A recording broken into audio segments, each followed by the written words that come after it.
in my new place after the eviction. It's all right.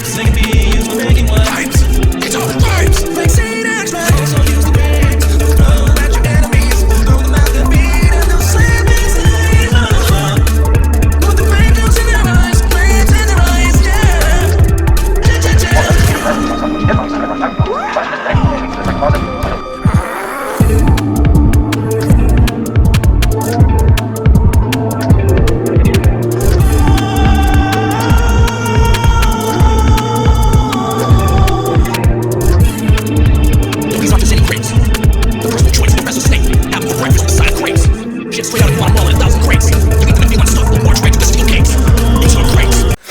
Gotta get damage deposit money. I had to do a lot of cleaning. It's supposed to be empty, but there's still this rug in it. There's still cobweb and all kinds of stuff that needs to get vacuumed. They might say, oh, we don't want to give damage deposit or full damage deposit or something like that. They're gonna, obviously, we know, everyone you talk to is like, yeah, they're from India, that's what they do, they're from India. It's like, yeah, I kind of know how that works. Hi, this is Amish Agarwal. I'm an advocate. I practice law in Delhi. I came to do a matter for physical hearing in the Tisdari courts, and I thought I'll also give a brief explainer on how to kick out a tenant who is not paying rent, who you don't like, or any other circumstance because of which you want to kick the tenant out. This is how you do it very, very quickly. You send a legal notice to vacate the premises. Of course, he will not reply or he'll give a vague reply. You file a civil suit for eviction and also mean profits. In that, you give all the details, you file it in the court, court issues summons. Within 30 days of issuance of summons, the defendant must file his reply. That hearing was just undefeatable.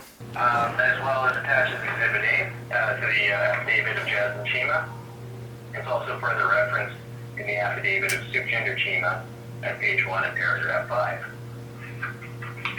Everyone says, oh, they don't really want to, that's just an excuse they use to kick you out so they can jack up the price of rent. I mean, it's a little more complex than that. Of course they're going to want to do that. They're just going to want to like stop having rent there and have their daughter live in some place and use more utilities and stuff and make it more expensive. Why would they, what would be the point of that? Who would do that? Like, I'm just going to take our money, a source of income away and make it more expensive for us. Even though she could move out, we could get more money. The money they'd get off renting the place would allow them to pay for them. There's a fridge out there, we had to take the fridge out. There was some argument about which of the two fridges. Derek Two Shots, two fridges, of course. And this sucks that we have just this one fridge here. The freezer, it's one of those split fridges with the longer freezers rather than the old-fashioned top ones.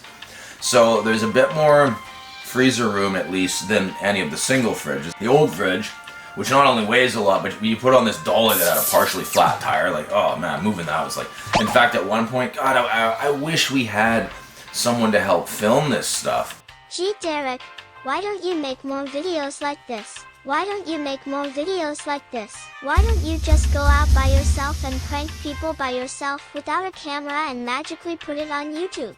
Whoa, you almost lost it, I got that on video, right? Because this fridge started falling. Jesse's van was right on the side of the fridge was like, I was like, holy shit, is it gonna go? It would have been kind of almost fitting. See his car get smashed. Hey, what about those vehicles over there? You're dressed really nice today, Jesse. What about those vehicles there? Are you gonna complain about them and call the police?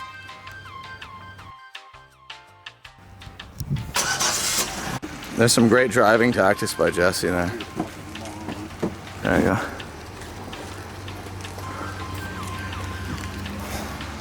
If we were going by that and he was standing right there, and it was really awkward and dangerous, like if he was some like normal, you know, person, he might say, hey, watch my car. Jesse though probably wouldn't say nothing until it hit the car. He'd probably go, oh my god, like what do you do? Hey, my car. Like he's not smart enough at all or aware to be able to figure out what's happening until it's already happened pretty much. You know, he like walks up to something, there's something in his way, it's like, right? Anyway, we're in the house here. There's a lot of garbage. I'll try to do a little walkthrough a little later. Pretty messy, there's no point. I don't even have internet yet. I've been suffering. If I had more time and an energy, I might have just grabbed like a sleeping bag of some sort and a pillow, brought like a laptop. I went back to the old house and slept on the floor just so I could browse internet and play chess or something. I'm literally watching videos that I happen to record old Simpsons clips and stuff, because I got nothing. I got no downloaded movies or anything. Actually, I do on my laptop, but yeah, I don't even know where that is. Never try. Never try. Never try. Never try. Never try. Never try. Never try. Never try. The U-Haul money, it's not even that. It's not like, from their estimate, wasn't far off. I think it's probably somewhere in the neighborhood of 120 to 30 bucks. So maybe 10, 20 bucks they owe me. But I'm not sure what they're gonna really charge for late fees. $69 and change. What the hell are these guys trying to do to me?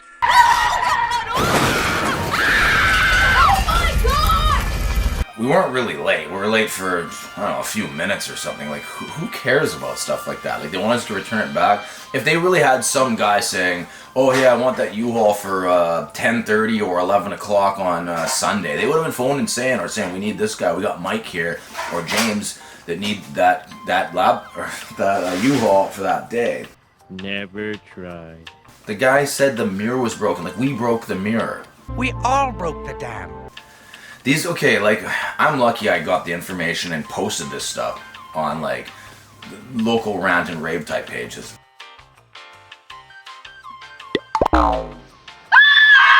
Careful when renting. They say one price, and when you return, without you knowing, they charge a different price.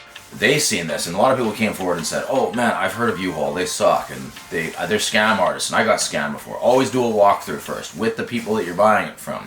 You know, what kind of papers are you signing? Take photos, get video. I didn't think of any of that, because I've never rented a U-Haul before. We got one 9 years ago. 9 years ago when we moved into the former place now. I'm not even sure who arranged that, but it was like, because we applied for it, they were like these two small men with big hearts, I guess. I had about basically 7 or 8 days to find a place, a basement suite in this area. The prices are way high, so I'm trying to find lower prices. At first, I don't even know where I'm going. Yeah, you just use Facebook Marketplace and Craigslist. Like, I have limited experience using Craigslist to sell some guitar that somebody gave me that sucked, to make a few bucks to get drinking money, like a few years ago. Facebook Marketplace, I've only heard of. I've never even stepped foot on that place. So, and a few other spots, weird dark corners of the internet that were pretty weird. I mean, some of those places led me to houses where I'm knocking on the door, they're like, I live here. Like, this place isn't for rent.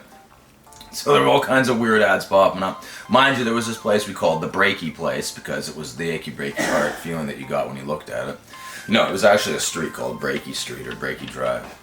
And when I went there, I had to knock on the door like 2 or 3 times, wait for almost 5 minutes. There was all these sandals out front. You know, there's like an entire family of Indians, and they're making roti and pizza.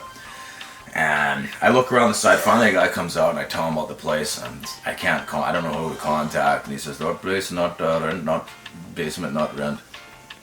Okay, see ya. I find a number on there that I missed on the Craigslist ad, because it was on, a lot of these are on different ads. They're on Craigslist, they're on Facebook Marketplace, and wherever. I found an ad that led me to some real estate place that's in some bottom dwelling, small floor place, like the 7.5 floor on John Malkovich. And they said they could maybe do a little tour for that place. That was a 1300 place, and it wasn't too far from where we lived.